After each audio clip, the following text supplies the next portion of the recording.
For 3,000 years, the pharaohs of ancient Egypt attempted to fulfill their greatest dream: immortality. There were different possible ways by which to succeed, and each chose their own. But only one, the greatest, tried them all: Ramses II. I'm introducing this episode to you, a story of a great king, the greatest of all the kings of ancient Egypt. You will go with me to his tomb and his temple to understand the quest for immortality.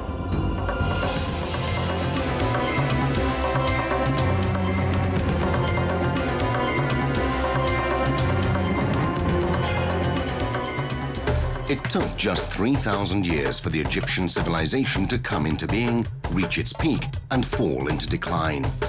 It did nevertheless succeed in preserving much of its ancient splendor and history, handed down through its monuments, knowledge, and men. However, we cannot describe all as simple men. Some should be considered gods: the pharaohs. Throughout the history of Egypt, many different pharaohs rose to the throne. Many left no real trace of their existence. Some achieved great feats. Few left proof of truly exceptional works, and only one succeeded in tasks worthy of a god: Ramses II.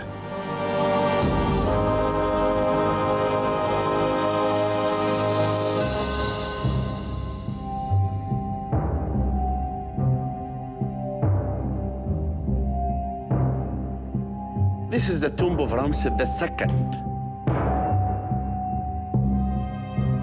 It was the first tomb to be constructed at the entrance of the Valley of the Kings. And this tomb, you can see it's about 686 meters square large.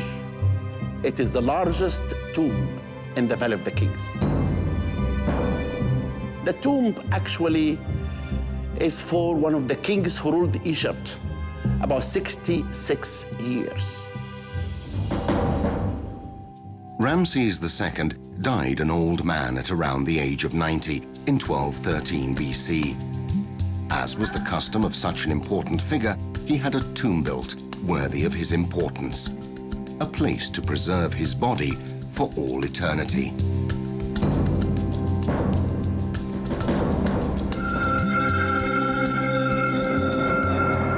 The layout of KV7 tomb is very complex. The large burial chamber, raised up on 8 pillars that today have unfortunately suffered a great deal of damage, is accessed through a long corridor. A number of secondary rooms lead off from the main chamber. Here, the mummified corpse of Ramses II was laid to rest undisturbed forever. The tomb was, therefore, the most secret place there could be, a place that no one should or would ever be able to enter. And yet the life and work of Ramses II was characterized by an impressive demonstration of his own personality. Each and every action, whether political, religious, social, or economical, served his own propaganda purpose.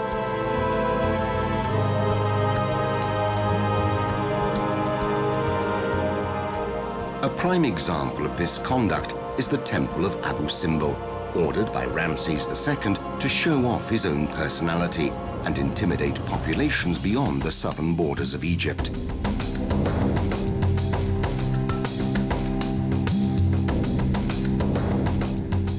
The sheer size of the temple is striking. The facade alone stands 33 meters high and 38 meters wide, and is enhanced by 4 enormous seated statues of Ramses, each more than 20 meters tall. And yet time waits for no man. Over the centuries, the temple was forgotten and covered over by sand from the desert, where it remained undisturbed until 1813, when it was rediscovered by the Swiss explorer Jean-Louis Burckhardt. It was the Italian Giovanni Belzoni, however, in 1817, who began removing the sand and first reached the entrance.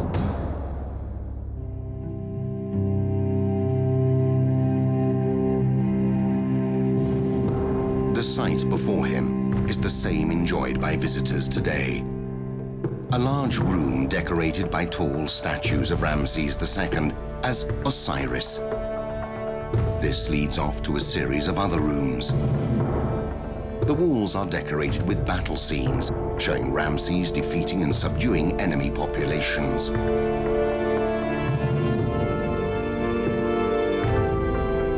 At the bottom, we find the Holy of the Holiest, the most sacred place of all.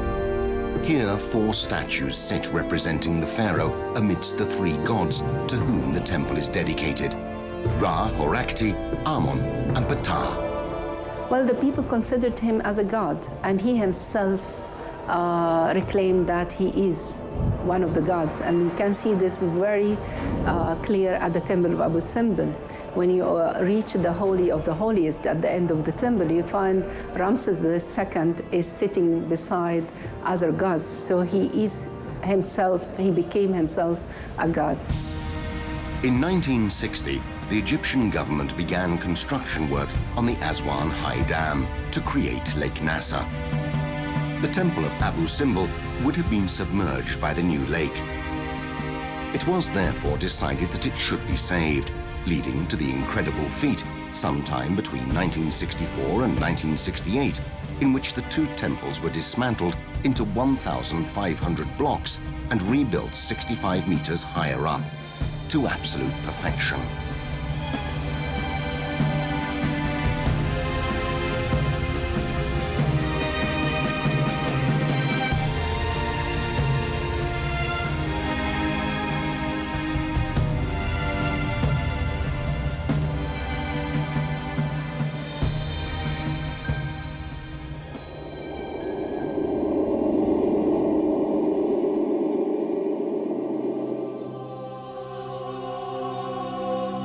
Before being moved, the orientation was studied in such a way that on the 22nd of February and the 22nd of October, the rising sun lit the statues at the bottom.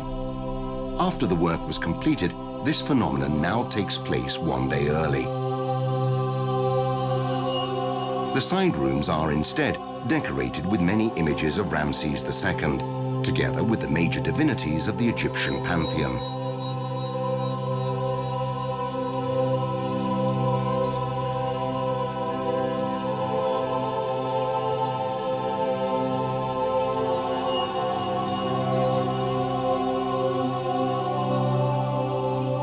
Ramses had a smaller temple built next to the main one, which was devoted to Hathor, goddess of love, and his wife, Nefertari.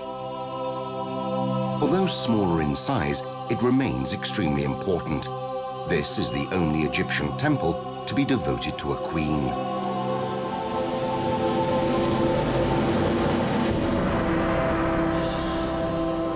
Nefertari was the first great royal wife of Ramses II, and also the most loved. She was chosen for his son by Sethi I when the young prince was just 15 years old. Despite this, the royal couple were greatly in love, as can be seen by her inclusion at her husband's side in many of his monuments, at times even depicted of equal size, and by the many works devoted to her. But of all these, the most beautiful and important by far is in the Valley of the Queens.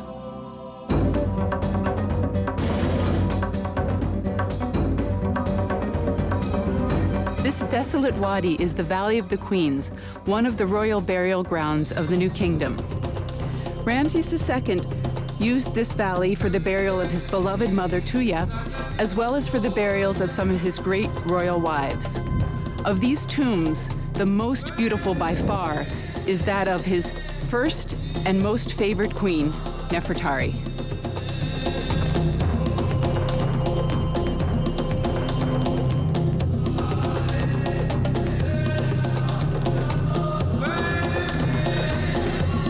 Still today, more than 3,000 years later, the tomb retains all its original splendor.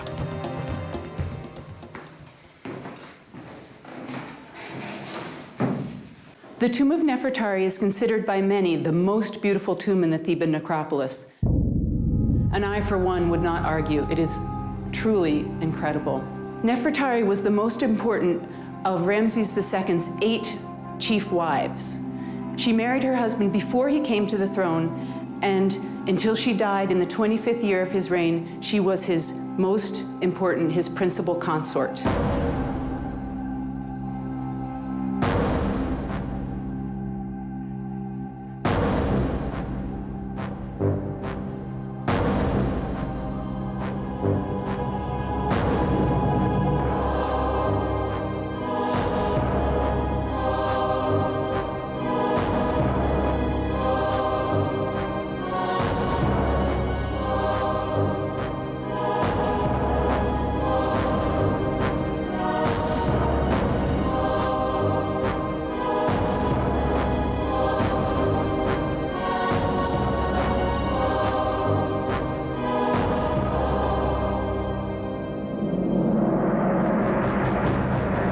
We can look at some of the beautiful scenes here. Here we have Nefertari. This is actually a spell from the Book of the Dead. And here she is playing the game of Senet against an invisible opponent. You can see how beautifully she's drawn, and there she is sitting in front of the Senet game. We see Nefertari as a mummy being protected by Isis and Nephthys, who are the sisters of Osiris and help him be resurrected. So she's again playing the role of Osiris here. Here she is as Osiris. Nefertari wears this red ribbon around her waist, and here she is as Osiris, again wearing this red ribbon. And you can also see this sort of feminine form of Osiris here. Normally Osiris is male, he's the king of the dead, he's the king of the netherworld, but here Nefertari is becoming Osiris. And now we'll go down to the netherworld. The tomb itself is a representation of the netherworld, so we will go down into the netherworld.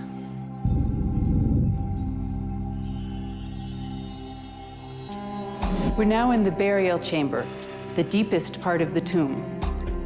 The tomb was discovered in 1904 by Ernesto Schiaparelli, and when he found the tomb, it had already been robbed, probably in antiquity. Did find, however, the decoration much more intact than it is now. The tomb is built in not very good rock, in very friable rock, and the decoration is on plaster that was used to cover the walls and then carved and painted. So it comes away easily from the walls and suffers very easily from things like humidity. The decoration of the burial chamber is dedicated to Nefertari's interaction with various gods and goddesses, and also scenes and texts from the Book of the Dead.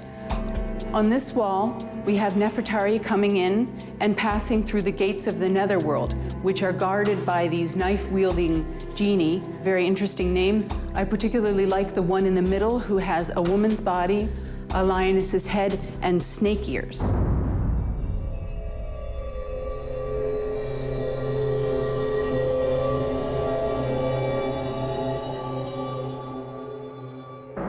The decoration in this side chamber is extremely well preserved and well worth looking at.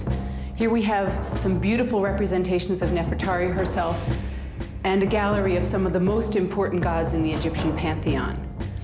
We begin here with Nefertari, beautifully attired in a flowing white garment, the red belt around her waist, the vulture headdress that identifies her as a queen and a queen mother, jewelry, rouge on her cheeks. She's really just beautiful. Making offerings to the god Ptah, the patron god of Memphis and the god of artisans. Then coming around here, we have another similar and equally beautiful representation of Nefertari again. Here she's with the god Thoth, the god of wisdom, the god of writing. So here on the back wall, we have some beautiful scenes of Nefertari offering to some other gods. Here we have Nefertari offering to the god Osiris, king of the netherworld, and these four little guys are the four sons of Horus.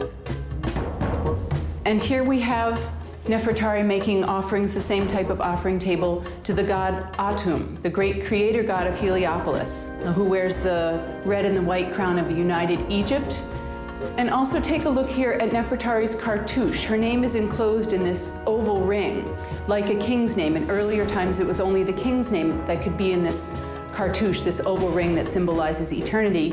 By this time, important queens' names could also be put in cartouches. So here on the side wall, continuing onto this wall, we have an image of Nefertari worshiping the celestial cows and one bull. And here, we have one of the most interesting scenes in the tomb. When Nefertari dies, she descends into the netherworld and is joined with Osiris. And then in the darkest hour of the night, Nefertari/Osiris is joined by Re, and together at dawn, they are reborn and resurrected, and creation begins again. And this being is protected here by Isis and Nephthys, and they can be identified by their names, which they wear on their heads.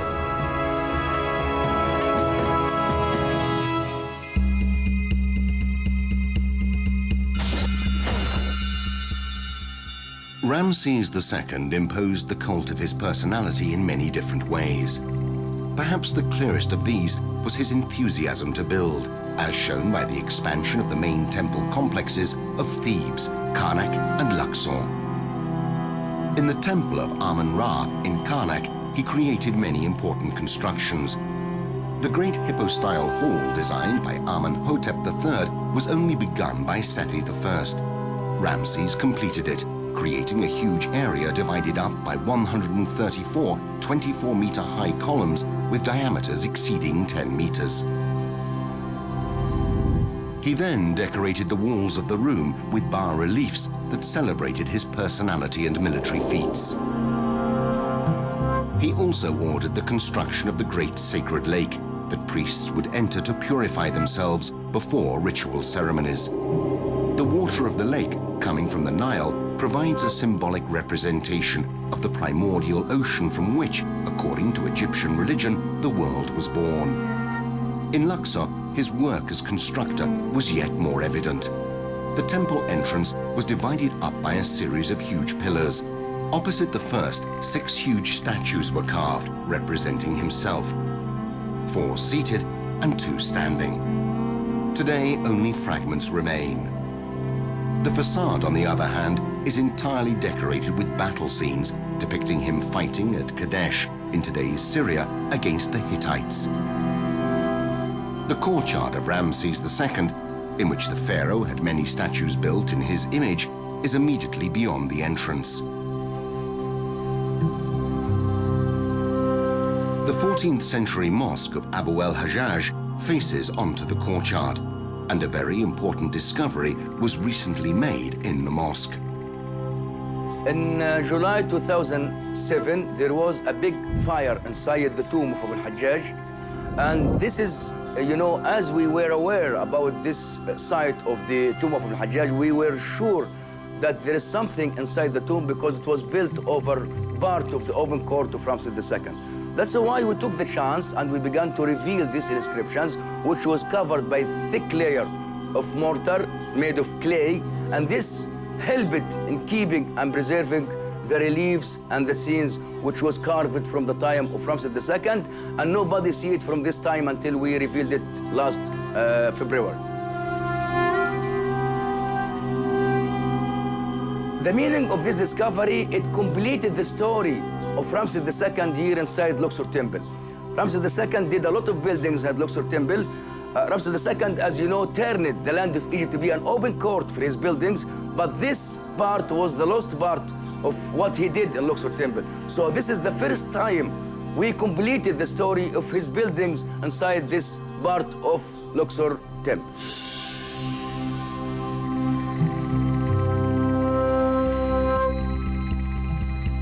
But Ramses the Builder did much more.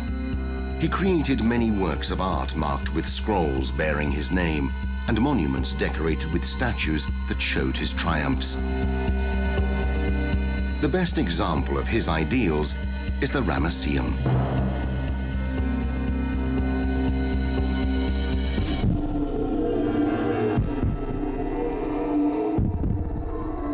Ramses II wanted to construct this important monument as his own funerary temple.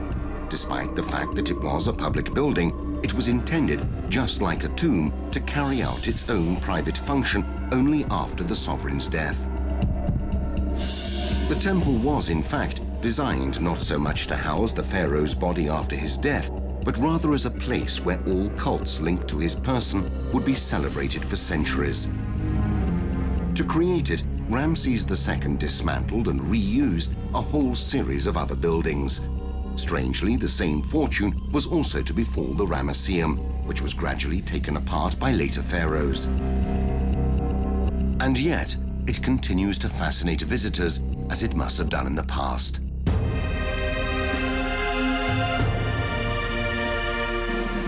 Actually, when I come to this place, even at night, I can smell history.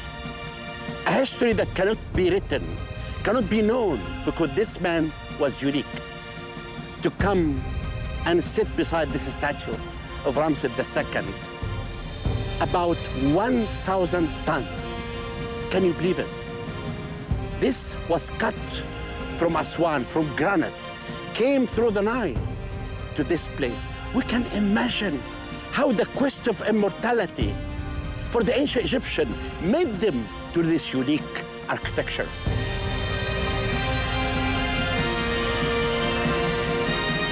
The first courtyard of the Ramesseum housed many great statues of Ramses as Osiris. Today, unfortunately, many of these statues have been ruined, just like the enormous statue of the seated pharaoh. Originally 17 meters high, this is the demonstration of precisely how Ramses II celebrated the cult of his personality with majestic works. So if any one of you who's hearing me now will come one day, stand beside this huge statue, you will feel as a dwarf. You will look in this temple and you will understand the quest of immortality of Ramses II. Ramses II also encouraged the spread of his image and works through important actions. The pharaoh was born around 1300 BC in Avaris, a city of ancient traditions, and it was here, during the early years of his reign, that he decided to build a new capital, Pi-Ramses. Almost nothing remains today of the ancient splendor of this great city. And what has been preserved is now buried in an area that is today used for agricultural production. The name meant Ramses' house, and it actually remained his house until his death. But why did Ramses II want to build a new city right on the delta, so far from what had always been the main centers of power of ancient Egypt? Reason number one, his family originated from here, from these surroundings. Reason number two is a political one. He was interested, along with his followers, into gaining power in the Middle East, in the near Middle East, nowadays Syria, Palestine. Reason number three, and most of it obviously most important, an economical reason.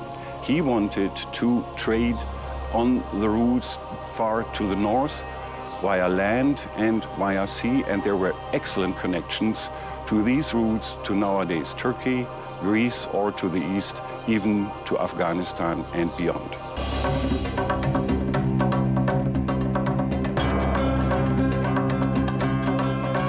Thanks to German archaeologist Edgar Pusch and his team, working in today's village of Cantir, where Pi-Ramses stood so long ago, today we have a clearer idea as to how the city must have looked in ancient times.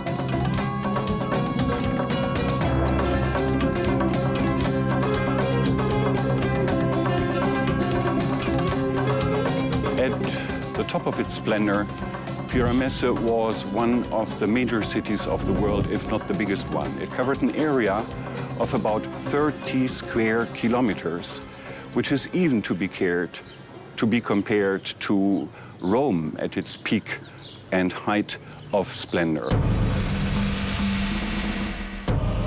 Most of the materials used to build Pi-Ramses were taken apart and reused in the construction of a new city, Tanis. The reasoning behind this choice was mainly religious. The priests of Amun, the main creator god according to Theban cosmogony, were against those of Seth, whose power was centered in the western area of the delta.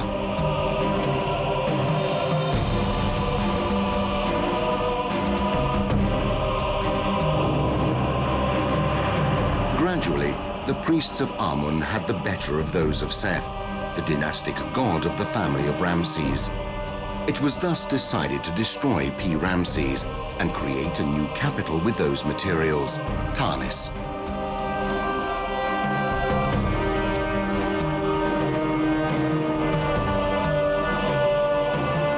This important decision allowed Ramses II to reap the rewards of all his predecessors had done.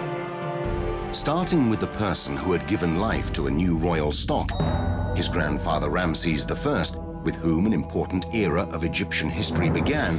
With him, a new dynasty was born, the 19th, and the central power began to move towards the Delta area.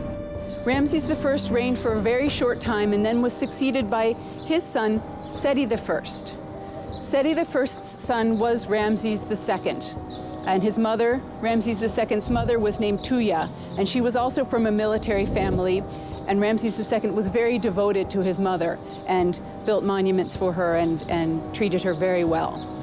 Ramses II was very important during his father's reign. He was commander-in-chief of the army. He led the Egyptian army into battle. He helped with his father's building projects. And when his father died, he was more than ready to become king himself. It was thus that Ramses II, having become king, enjoyed the inheritance left by his forefathers, completing their ideals. Simply building a new capital was not enough for the young pharaoh. He understood that in order to promote the cult of his power, he needed to spread his image throughout Egypt. The image that Ramses II wanted to leave behind was that of a young warrior, ready to fight and conquer for the glory of his people. And this is precisely what is represented in his statues, which, however, would appear to differ significantly from his mummy. Fortunately, the mummy of Ramses II, who died at approximately 90 years of age, was rediscovered and is still available to make a comparison between the symmetry of his statue and the king himself.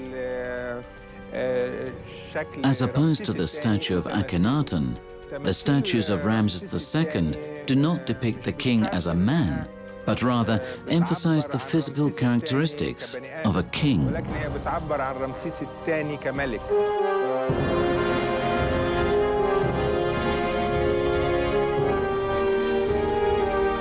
But a king had great responsibilities. Ramses II was well able to bear his and to guarantee peace to his people, and did not hesitate in declaring war when necessary. His main enemies were the Hittites, who he faced in the legendary Battle of Kadesh.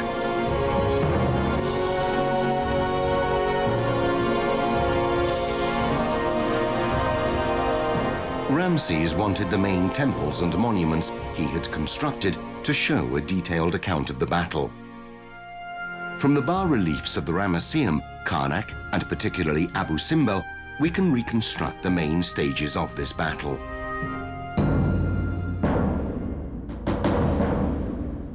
Ramses took a powerful army to Kadesh, capital of the Hittite Empire. But the Hittite army was no less powerful. After the initial skirmishes, Ramses fell into a carefully laid enemy trap. Two captured spies declared that the Hittite army was a long way from Kadesh, and that the city had therefore been left undefended. The pharaoh launched his attack, which was immediately answered by the Hittites, who were, contrary to the spies' accounts, hidden within the stronghold. Ramses reorganized his forces, passed the Orontes River, and decided to besiege the city. The Hittites defended themselves so well that in the end the battle came to a natural conclusion, with neither side admitting defeat, and both maintaining that they had won. And yet not everyone would appear to agree with this version. But from looking at all the record and looking at the Hittites' record, we can understand that Ramses II was defeated by the Hittites. He did not win the war at all. Then actually, I'm the one who believes that Ramses II never won the Battle of Kadesh. And the main reason for that is the propaganda everywhere. And the second important reason is the idea of the spy. that because of the wrong information that he got, he left his army on his back and he went alone with his army to go after the Hittites. And this is why I really believe that he lost the battle. What we do know is that the two sides, having realized that victory was impossible, decided to form an alliance against a common enemy, the Assyrians. Yet again, Ramses II showed he was a true forerunner, drawing up the first ever peace treaty in history. But the pharaoh wanted more. He ordered the text of the marriage agreement between himself and one of the daughters of the Hittite king to be sculpted into the Abu Simbel temple facade. The sovereign thus sealed an everlasting pact with the very person who, up until then, had been his greatest enemy.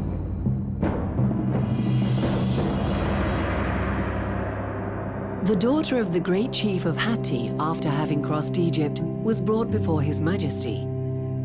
His Majesty saw that she was fair of face as a goddess. He ordered her name to be wife of the king, Mahat Hor Neferure, that she may live long. In Saqqara, a team led by the archaeologist Alen Zivi, investigating the ancient necropolis of Memphis, made an extremely important discovery: the tomb of a person closely linked to the Egyptian-Hittite peace treaty. The owner of the tomb. Who was the owner of the tomb? What is the meaning of this tomb? What does it bring new? Very much. Very much, because here we have the clue, the main one. We have two names with some titles. We have the name which I read, can be discussed, but Netcheruimes, the one who was born from the two gods, Horus and Set. Okay, one. And here I was so puzzled during some time, a long time, as a matter of fact, before we made a complete discovery, another name, Paharnua, or Pirarnua. All this we knew, and we knew also from the Hittite source, Hittite side, with the diplomatic correspondence found in Boghazköy, which was the main city of the Hittite, Hattusa in Anatolia, now Turkey, not so far from Ankara. And in this diplomatic correspondence, the Hittites several times spoke about a royal pharaonic, a royal Egyptian envoy, messenger, ambassador, we can call him an ambassador, who was called Paharnawa or Pirarnawa. And this Pirarnawa was just a name. And one day I understood suddenly that because I knew that this guy, the owner of this tomb, was also a royal messenger, a royal ambassador.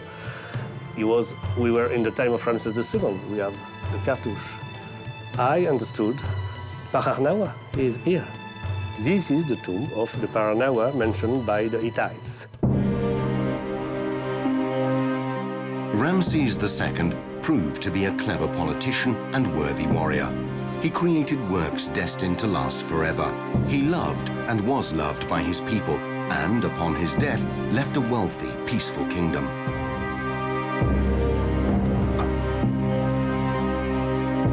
This led his heir, Meremta, facing the difficult, if not impossible, task of living up to comparison.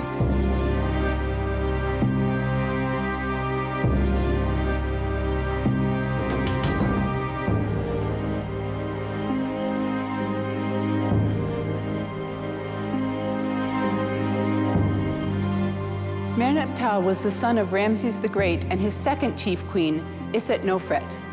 He was appointed crown prince in about the 55th year of his father's 67-year-long reign, surviving 12 older brothers and half-brothers to attain this rank.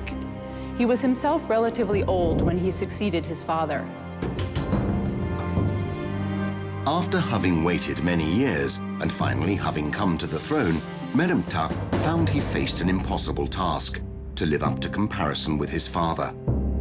He failed, and was equal to his father in only one thing: his tomb. Merneptah died after about 10 years as king of Egypt and was buried in this enormous tomb, one of the biggest in the Valley of the Kings. The large burial chamber, accessible through a long, steep corridor, still holds the large alabaster sarcophagus that housed the pharaoh's mummy, now preserved in the Egyptian Museum of Cairo. Meremtah was only one of the more than 100 children that sources attribute to Ramses II.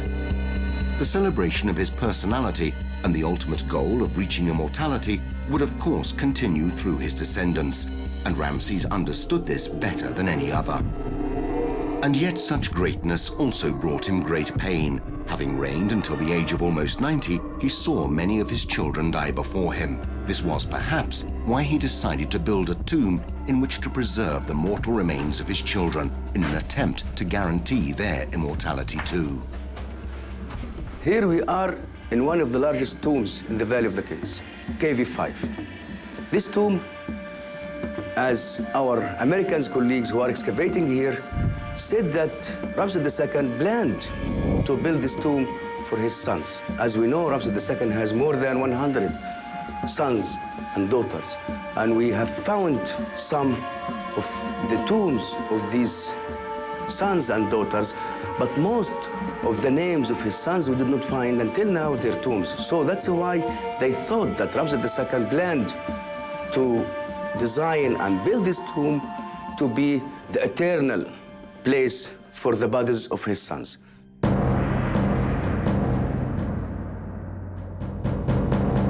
In 1825, the English archaeologist James Burton discovered the entrance to a tomb identified as KV5.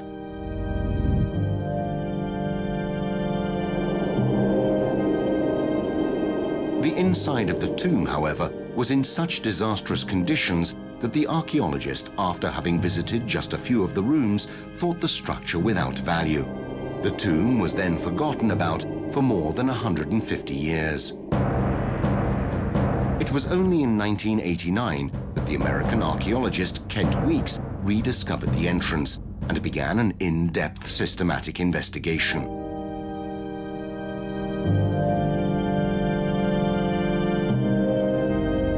After years of painstaking research, in 1995 he made an important discovery.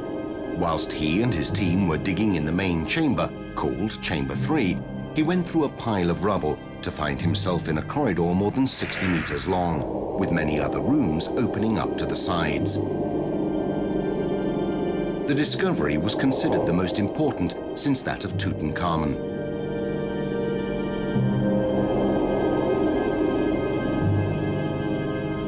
From the few bas-reliefs on the walls and the many objects found on the ground, Kent Weeks reached the conclusion that it was the burial house of Ramses' children.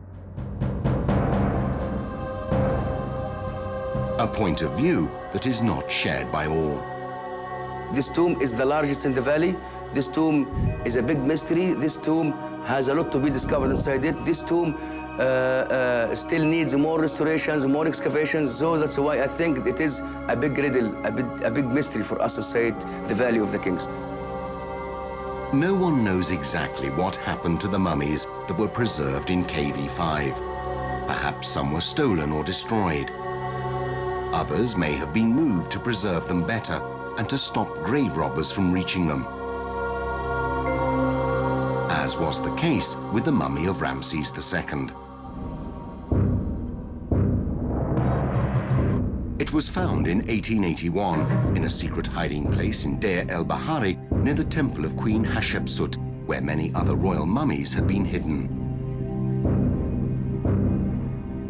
The pharaoh's body was probably moved there shortly after his death.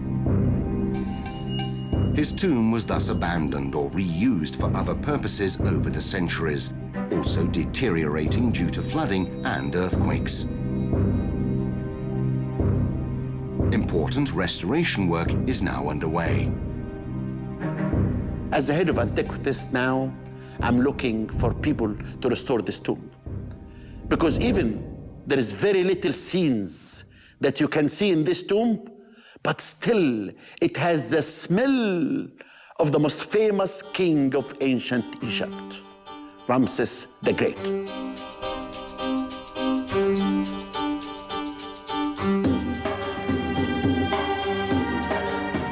Great monuments destined to last for thousands of years. Works of art to hand down his name from generation to generation. Military feats of epic proportions. and more than 100 children to continue the stock that was to bring Egypt to the peak of its greatness. All this in a single man, Ramses II. He was the only pharaoh to explore all the paths to immortality. And he did so as a man, as a king, and as a god.